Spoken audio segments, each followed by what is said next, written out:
A few years ago, I was asked by a student what I believed was our greatest security threat.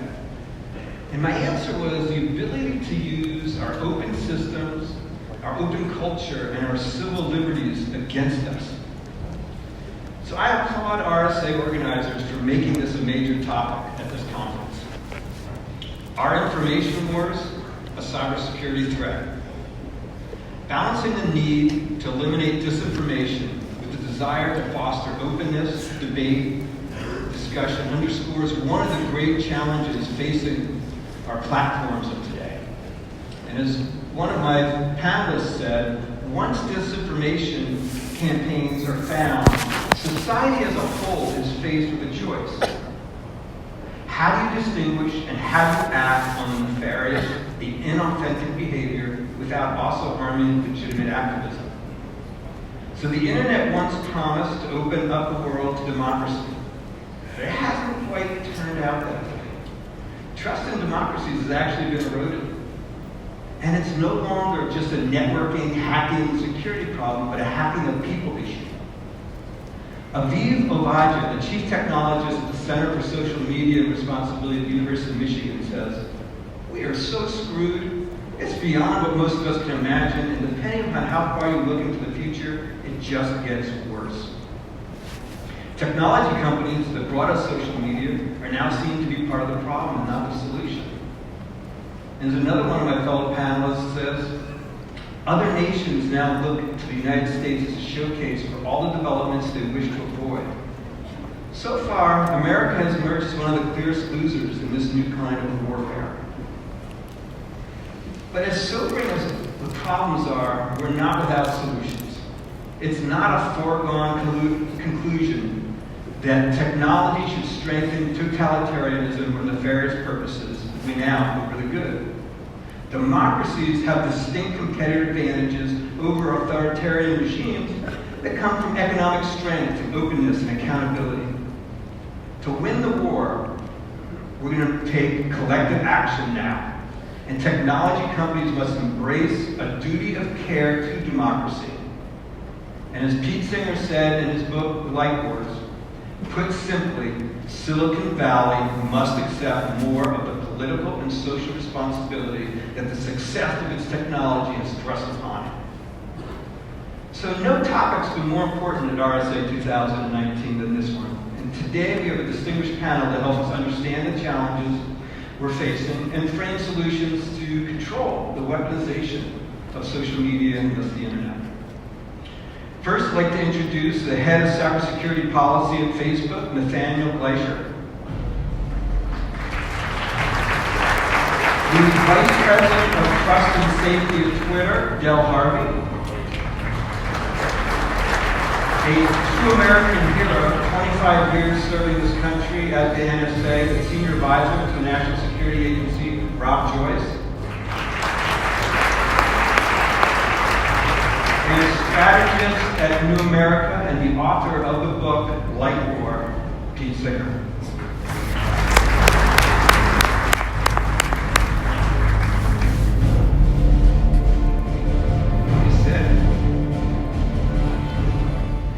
Okay, let's start at the beginning.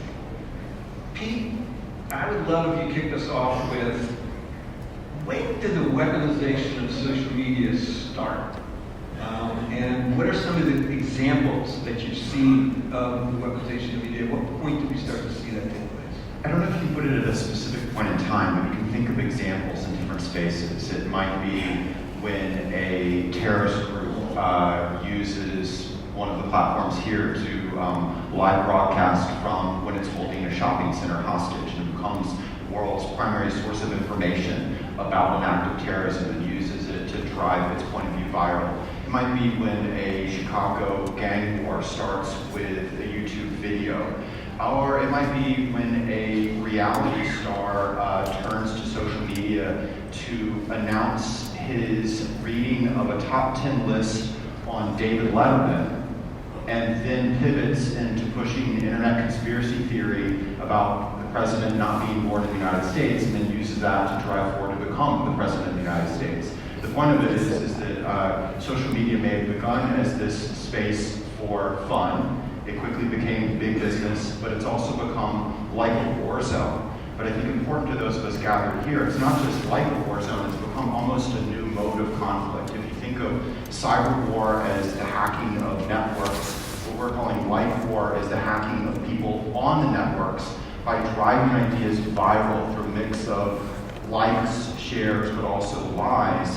And what's notable is that this practice, this space, is one that may be having greater outcome than our traditional conceptions of cybersecurity. If you think about everything from the cost of a breach versus your share price being harmed by false information going viral. If you think about threats to America, is it infrastructure or is it the poisoning of our democracy? So Del, you've been in your position for 11 years, if I remember right, with the number 25 employee at Twitter. You spent actually most of your life prior to Twitter battling these types of issues. When did you first start to see indications of the manipulation of the Twitter platform for nefarious purposes? I mean, I would actually say the first type of manipulation that we saw that we really picked up on was not necessarily what you would consider for nefarious purposes. It was absolutely very targeted, and it was an attempt to get Justin Bieber to trend.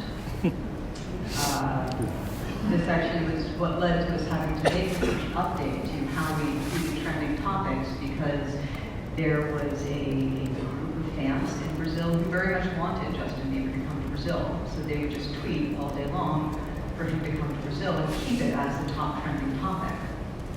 And we ended up having to make changes to how trending topics work because of that. And the reason I actually think that is a useful example to keep in mind is that what is sort of being described, the weaponization of social media is far broader than social media, but also actually is used for a really broad array of use cases, and some of which are far less nefarious than others. Justin did end up going to Brazil also. Thank goodness for that. Really a happy ending. Well, Nathaniel, you're relatively new to Facebook, so I won't ask you to comment too much on the past history. But I am curious as to whether you at Facebook believe that you and Twitter are in the same foxhole, so to speak, about this issue, and how you might see some of the similarities and the differences, and how you approach it. Sure. So I've been working in cybersecurity for a couple of decades. I joined Facebook almost a year and a half ago at this point. I think I would say that the different platforms are different platforms. They're used in somewhat different ways. But we also see, and it's very clear, that the threat actors in this space use multiple platforms. They work across platforms. And so we consistently find that we're working against similar adversaries. And I think the thing that's been most apparent to me is that working together with industry partners, with government partners, with sort of the civil society experts is absolutely critical to tackling this stuff. So I'd say in the same foxhole, in the sense that we're both tackling a common security problem and working together to deal with it. All right, so this has been going on for a while. In Pete's book, Light Wars, which I highly suggest you all get a copy of. It's fascinating read. I kind of remember you started around 2013 in your descriptions of things, but maybe even earlier than that. Rob, so why has it taken American intelligence so long to catch up, or has it? I mean, I don't want to be presumptuous here, but when did we get our first inkling of what was going on, and how did we react to it as an intelligence agency? So I don't think we missed it. You can look at the Senate Select Committee of Intelligence report that talks about the election, and it put out a lot of the unclassified indicators that we were seeing.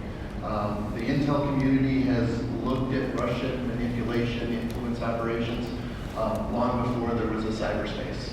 And so there is an understanding of kind of the tradecraft and techniques, but we've watched them advance and move online. And it's through kind of that observation that I think we've been pretty successful.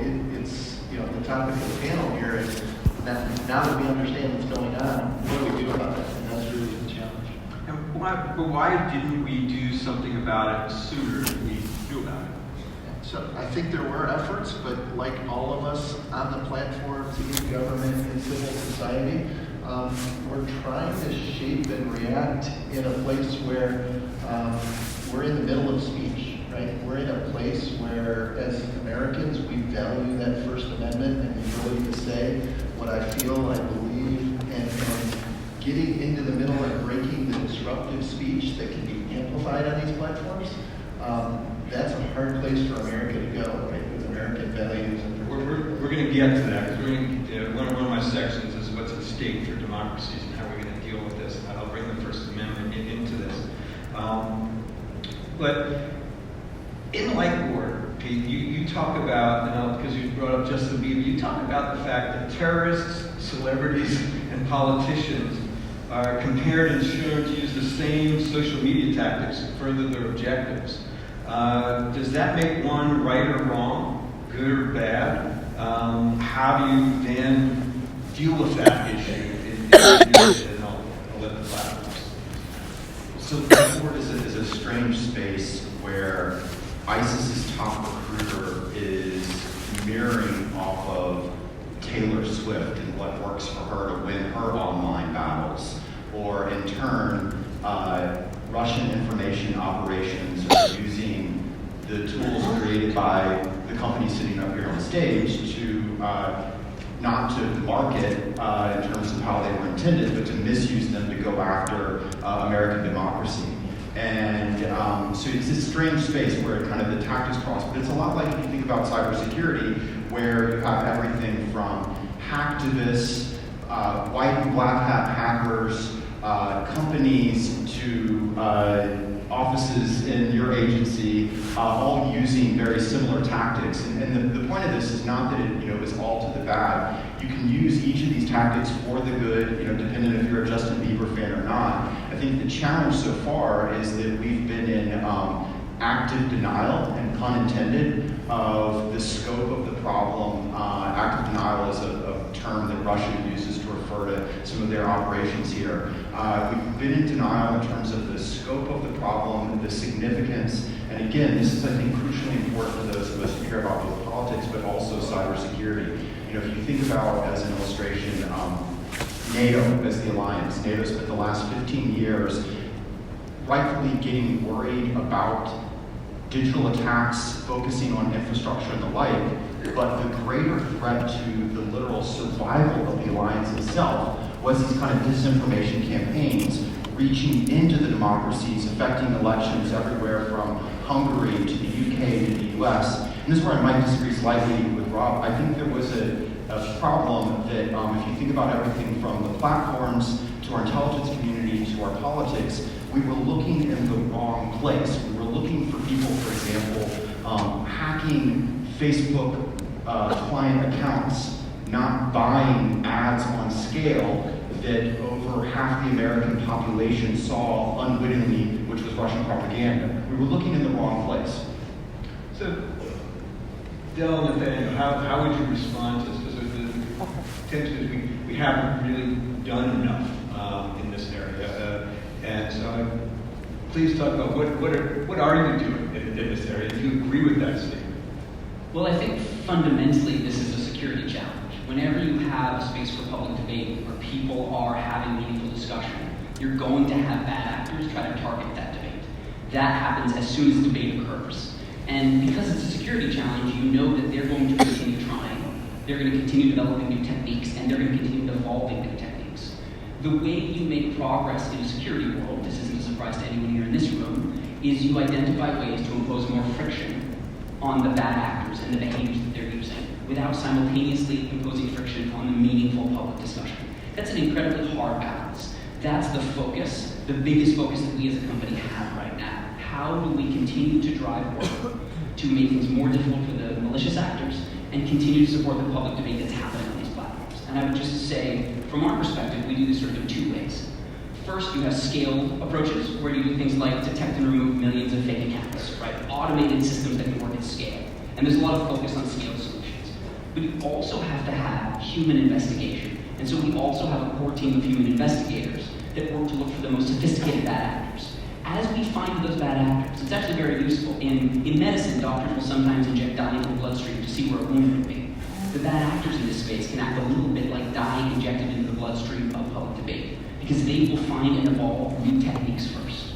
When we see those new techniques, we identify the core behaviors they're using, and then we work to build scaled solutions to make those behaviors more difficult at scale and create sort of this virtuous cycle. There's always more to be done, but I think if you address this and approach this as a security problem, you can make progress. So Del, what's a good behavior and what's a bad behavior? How do you decide?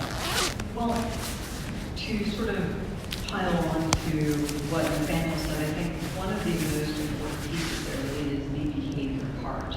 Because it's not necessarily, content is actually one of the weaker signals that we would have in terms of saying, okay, this person is definitely a bad actor. This is definitely nothing good could possibly come of this. And we actually have run into this many times over the years when we were sort of initially working to really try to combat a lot of the Islamic State efforts. We would see people who would come to us and be like, look, why don't you just, and I have a long-standing theory that anytime somebody starts a sentence with, why don't you just, the just means that they actually do not necessarily understand the scope of the problem. But why don't you just make it so that anytime anyone tweets a picture of this particular image, that you just go ahead and automatically suspend their account? I'm like, cool, so that'd be the BBC and CNBC and all the reporters who are talking about this as well. They're like, well, not them. And I'm like, okay. But there are other reporters who aren't those who are talking about this. And it really highlighted, I think, for some people for the first time, why content wasn't as reliable as behavior. Because behavior, when you're talking about what's a good behavior, what's a bad behavior, there are certain behaviors that you can identify as being attempts at manipulation, right? Are you part of a network of accounts that are all seemingly pushing the same types of information? So, oh, you're all tweeting with an image to this particular network of accounts, or these are all interrelated in terms of the IP networks that they're coming in through, and also the carrier that they're using, or all these sorts of little signals that when taken in isolation don't give you a very clear snapshot, but, and especially when you can really get insight from others in the industry who are trying to combat these same actors, when you can take a ton of these really almost like weak ties, you can build it together into a much stronger profile of what you're trying to identify. So is that saying that you're drawing a very big distinction between content and behavior, and highlighting the fact that it's really the behavior that we're focused on? So does that mean I can just put up the most offensive content that I can find, and it doesn't really matter as long as I'm not trying to propagate it or spread it through some mass media? When you're talking about being able to detect sort of new vectors or new types of attackers or even new campaigns, we often have more success in looking for certain patterns of behavior or certain almost attack styles, if you will, than looking at content itself, because there's a lot of tweets out there. There's even more Facebook posts, and you can change content very easily. If we were focused solely on, let's find everything that has this hashtag, it would not be a very successful way of trying to do this. Robert, I would even further delineate it into three buckets, right? The content itself, which we all agree is the most troublesome and hardest to deal with. And then there's an identity, right? It may be real, it may be assumed, and then there's amplification. So the amplification and identity both have traits that are involved in behavior, and sometimes even content has traits that are involved in behavior. But if you further delineate it down those three paths, you can start to optimize solutions, and often you need across all three of those vectors. And they're different solutions, depending on what the identity type is and what the function is of that identity. I just want to hit one other thing, which is it shows both the problem but also potential pathways out. You have roughly three types of internet toxicity. You've got conspiracy theory. You've got the second bucket of kind of hate extremism, and then you have the third bucket of foreign government misinformation, disinformation, however you want to label it. And one of the interesting things is that there's an overlap in the key hubs sometimes of these three seemingly unrelated areas. So for example, when we looked at who were Russian bots amplifying the most out of everyone in the world, they were amplifying conspiracy theorists, like for example, the people behind Pizzagate. So that points to the problem. It also shows, hold it, if the companies can get on top of not the mass, but these super spreaders, who you might think of like in a security sense, they're like hubs of activity, then we can have a real appreciable effect on the whole.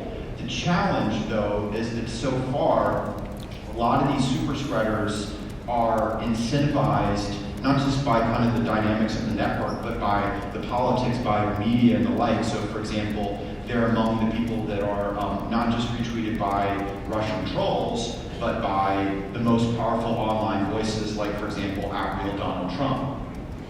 How do we go after that? So is there a difference between someone who intentionally uses false information for manipulative purposes versus someone who truly believes they're propagating, but what they're propagating is just false? So, I mean, do you look at those as two different scenarios, and those are behaviors that actually kind of look the same, but they can, I just, again, I'm trying to figure how we split this down. I would actually say that if you really go into behavior, they don't actually look that similar, right? Because if you're talking about disinformation, you are deliberately and knowingly spreading information that is untrue, then in order to do that, there are certain things that you're likely going to be doing. You're going to be targeting certain networks. You may not actually have a natural home within that network, so you're going to have to try to either work your way into it through some sort of social engineering, or you're going to try to amplify your content through the use of other accounts or what have you, versus somebody who is perhaps more a native of that network, who comes across and believes that information, and then circulates it out to their network. One of them looks very different in terms of even how others initially respond to it and how it sort of enters into the conversation. Would you? Yeah. No, the only thing that I was going to say, I think there's two things that are important here. Because the first is, none of this means we shouldn't also be taking action on content that clearly violates our policies, right? None of this is just, you actually should act on all three of those dimensions that Rob is talking about. The challenge is the majority of the content that we see in information operations doesn't violate the policies, it's not clearly hate speech, and it's intentionally framed to not fit into that bucket, and it's not provably false. There's a lot of this that is driven to fit into that gray space, which means that if we only have content as a tool to engage, we will often be unable to meaningfully constrain what we see these bad actors doing. But then if over time you see certain behaviors that really correlate with attempts to amplify and attempts to conceal identity, and you can shave those behaviors off, and you can make it much more difficult, for example, on Facebook to have a fake account. Or we have seen consistently that bad actors try to use advertising, where you couldn't see who's behind it, to amplify their messages. So how hard is it to have a fake account? I've heard numbers that sound outrageous to me, that anywhere from 50 to 60% of all the accounts on Facebook are fake. I have no idea what they are. But I just, which would sound like an enormous number. And I don't know what it is on Twitter, and I don't even know if either of you actually know how many fake accounts. But the number of fake people or entities that can propagate with these behaviors seems to be relatively large.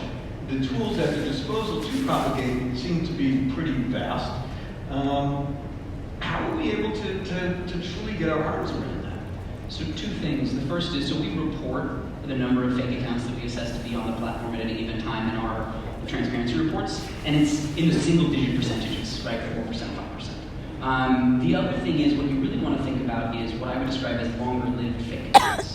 So if you have a fake account and it's up there for a day or two, you're not able to do very much.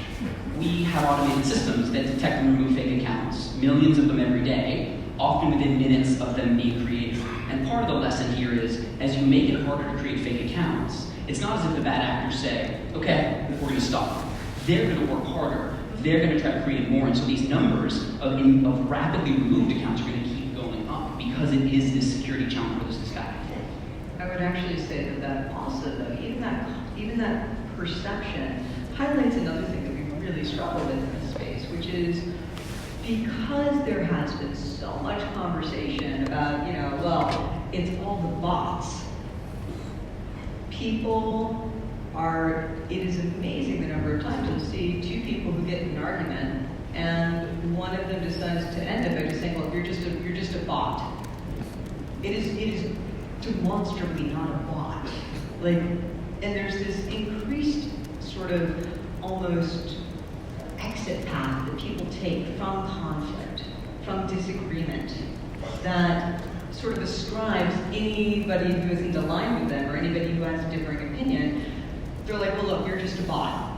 In fact, you're a Russian bot. And you are here to try to sway my mind on the topic of local football teams. I don't know why, but this is genuinely something that we see a lot of. People, it's almost a in conjunction with us wanting to do more and really try to make sure we have a handle on this, because it is a very real and serious problem. We have bot scope creep, where everything is a bot. Well, Rob, how much bot activity do you actually see on these platforms? So it's not our focus to look inward at those platforms, right? We're looking at the Russians, the Chinese, those manipulators that are coming out of the adversary countries.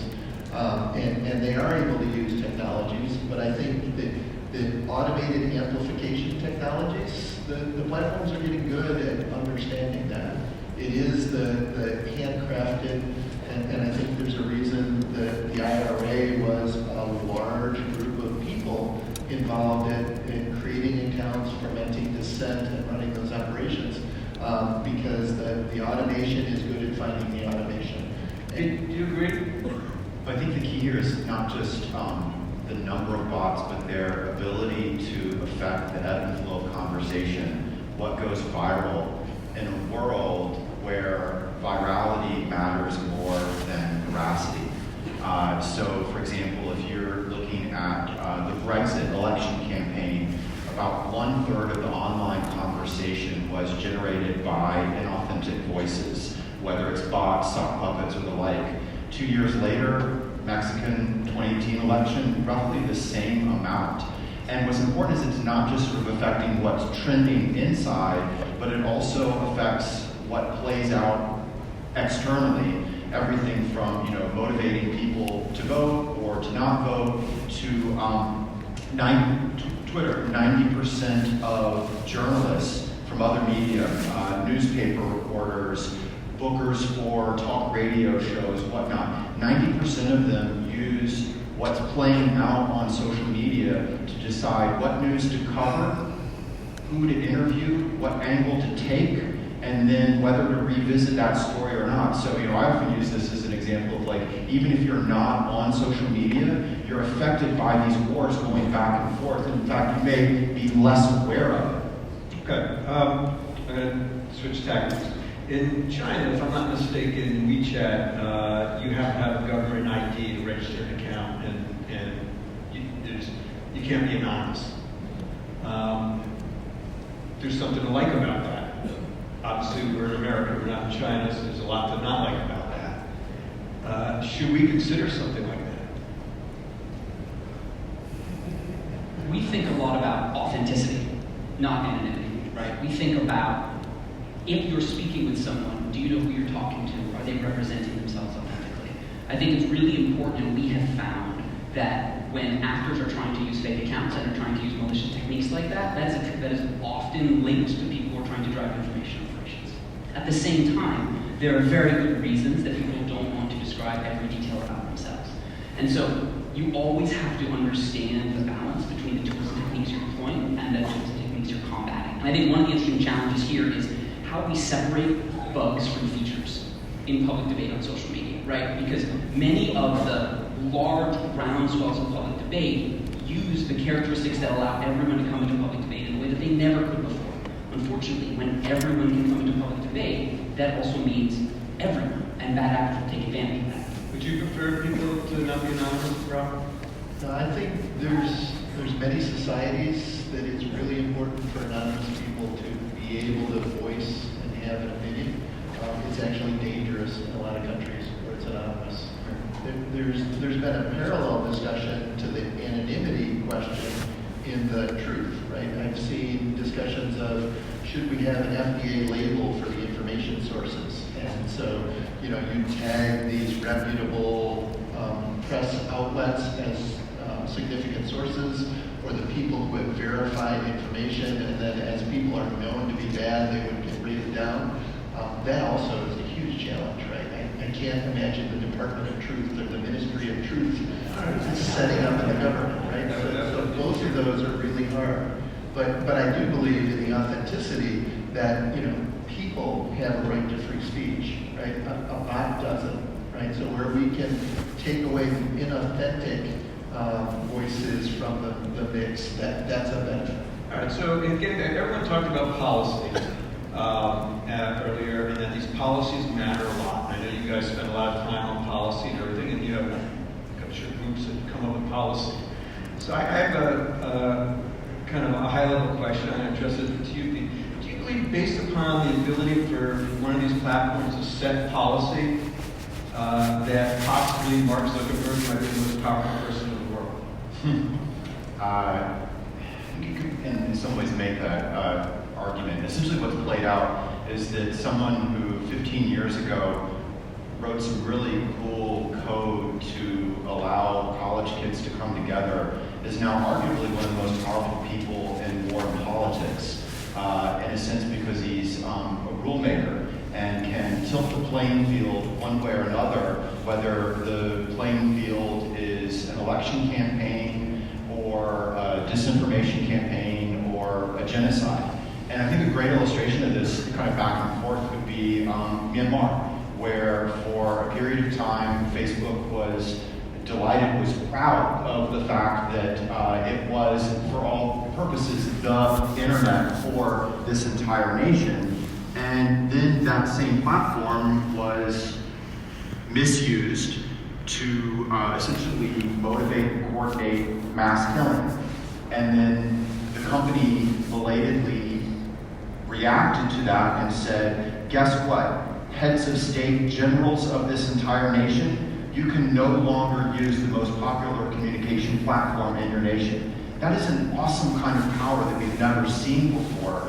And I think what you're seeing is the companies and society wrestling with this kind of responsibility. When do they intervene? When do they not? And in turn, when do we kind of want them to intervene? That is a great example. But then we go, whoa, hold it, who gave you that power? And just kind of the last point of it I think is important is, again, the creators of these companies didn't set out to have that kind of war politics power. They're the first generation. What happens in the second generation of this where people realize that they have this kind of power within these platforms? So I want to now switch to regulation. And I'll start with Del and Daniel. Let's say that, I don't know, you exercise emergency powers and do an executive order. How would you regulate yourselves that you think would matter? So if you got to write the rules in Washington, and obviously you get to participate in that conversation, what would they be, if any? I don't want to make an assumption. So I think we've said pretty consistently that regulation is an important step in this space. Engagement with government is important in this space. When you're talking about the public debate of society, I think it's really important that the part of society that has this sort of compact is engaged and is driving that discussion. I think the biggest challenge, and there's a couple of pieces to this, right? One is we are very early in understanding, all of us, the implications and the impact of this public debate. And the threats that we see the actors using are evolving incredibly. Over the past year, as I've been really buried in this and working in this space with Facebook, I keep thinking of fruit flies and the reason that we study them when we're trying to study evolution, because their life cycle is so short. We're looking at techniques and attackers that are following sort of the evolutionary cycle of fruit flies as they evolve. And so my first question is, as we build regulations, and it's something that we can be part of, We think that we can bring a particular expertise because we're sort of. But you don't have a specific one you would recommend right now. I want to try and head off what Pete just pointed out is the next generation. Who knows what's going to happen? We got issues today. I know you guys spend your days trying to battle these issues. What could come out of Washington right now that you would accept and think is actually really helpful? So requirements for more transparency, if you look at like the Honest Ads Act, which is something that we supported, that we actually, one of the things we've learned is that we can't just wait for regulation. So we went ahead and implemented all the requirements of the Honest Ads Act plus more ahead of it. That's one example. Another example, we're actually working now actively with the French government, thinking through and trying to provide them with enough information that they can develop a legal framework that works in that context as well. Yeah. I actually do think that transparency is a really important piece of this because, certainly trust and transparency are not the same by any means. If you have trust, then theoretically you don't necessarily need transparency. But in order to build trust, I think the more that we can actually provide transparency into things like even how our algorithms work, what can we provide, and I would say, I would actually tweak it a little bit and say meaningful transparency, because it's very easy to say, okay, look here, it's fully transparent, here's everything, in a format that you will not actually get any benefit from or be able to actually extrapolate any real information from. But I think that the more that we can be transparent and facilitate research in the space, we actually recently, we've now done 2 rounds of disclosures of all the information and content associated with accounts that we've identified that we tied to sort of state-sponsored information operations on Twitter in order to facilitate sort of third-party researchers and evaluations of this. I think that type of transparency and the conversation that can take place coming out of that is a really meaningful one in terms of helping evolve the approaches that we're taking to try to combat bad actors. Okay. So, Rob and Pete, either one of you actually gets to set policy, but if you were, is this good enough? Is this going to work? If you can, if you wanted to be hardcore and a little bit more draconian, why not? Give me the option. What would you actually be telling Congress to be doing in this case? So I think I'd pick out a couple fronts. One, I would look at the policies and authorities that allow effective collaboration. Because what we're in right now is a zone where the intel community gets to see and watch those manipulators planning and attempting, right, overseas. The platforms themselves have an amazing insight into how the real users operate and create accounts. And then you've got these intermediaries where we've got DHS and FBI who have the responsibilities for the protection and the pursuit of criminality, and they're working hard. And I want to make sure that chain from the people who are looking at the bad actors to the people who have the ability to act and those with the authority and responsibility to protect us all work at speed, scale, and efficiency, the kind of things you're seeing the adversaries able to do. Pete? I think what we're seeing the companies go through is the stages of grief at what happened to their babies, to their creation. So first it was denial, and now we're in the stage of bargaining. I'm doing X, Y, and Z so that you don't have to intervene and force me to do these other actions. So there have been a series of actions that are great. We have examples of them here, but there's still a way to go if we're thinking about the companies themselves. It's, of course, the issues of who your information can be shared with, to going back to the issue around anonymous accounts versus, to me, that's allowable, but I'd love to see something equivalent to the Blade Runner rule, where you have a right to, bots can be allowed, deepfakes moving forward can be allowed, but I have a right to know when I'm interacting with them, so a labeling aspect of it. But I think, again, to circle back to kind of the overall issues of cybersecurity, this doesn't just fall on the company's hats.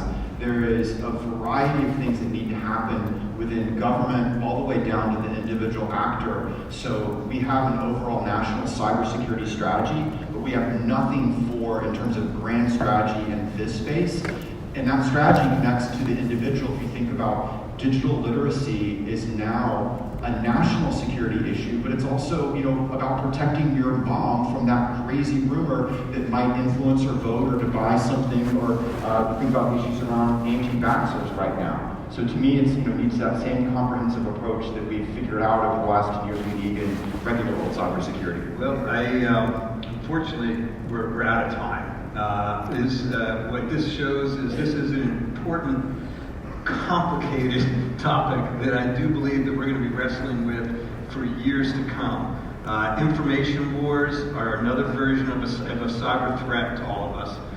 So I thank all of you for coming and listening, and I certainly thank the panelists for contributing today. So thank you very much.